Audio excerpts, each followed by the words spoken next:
என் பிள்ளையே, நீ இன்று எப்படிப்பட்ட நிலைமையில் இருந்தாலும் நான் உன்னை காண்கிறேன். உன் இருதயத்தில் இருக்கும் கவலையையும் நீ சொல்லாமல் வைத்திருக்கும் கண்ணீரையும் நான் அறிவேன். நீ தனியாக இருக்கிறாய் என்று நினைக்க வேண்டாம். நான் எப்போதும் உன்னுடன் இருக்கிறேன். நீ நடந்த பாதையில் நான் உன்னுடன் நடந்தேன். நீ விழுந்த நேரங்களில் கூட நான் உன்னை பிடித்து எழுப்பினேன். என் பிள்ளையே, உன் வாழ்க்கையில் சில நேரங்களில் இருள் வந்தது போல தோன்றலாம்.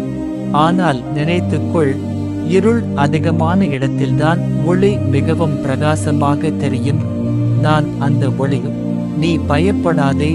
நீ எதிர்கொள்ளும் பிரச்சனைகள் உன் வாழ்க்கையின் முடிவு அல்ல. அவை ஒரு புதிய தொடக்கத்திற்கான கதவுகள். நீ சோர்ந்து போகும்போது என்னிடம் வாராய். உன் சுமைகளை என் பாதங்களில் வைத்துவிடு. நான் உனக்கு சமாதானத்தையும் ஓய்வையும் தருவேன். உன் குடும்பத்தையும் நான் ஆசீர்வதிக்கிறேன். உன் வீட்டில் என் சமாதானம் நிறையட்டும். நோயில் இருப்பவர்களுக்கு நான் சுகம் தருகிறேன். கவலையில் இருப்பவர்களுக்கு நான் ஆறுதல் தருகிறேன்.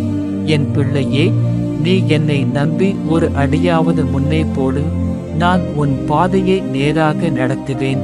உன் வாழ்க்கையில் நான் நல்ல கதவுகளை திறப்பேன். நீ ஒருபோதும் மறக்காதே, நீ மதிப்புள்ளவன். நீ என் பிள்ளை.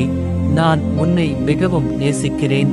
என் கிருபையும் என் சமாதானமும் எப்போதும் உன்னோடு இருக்கட்டும்.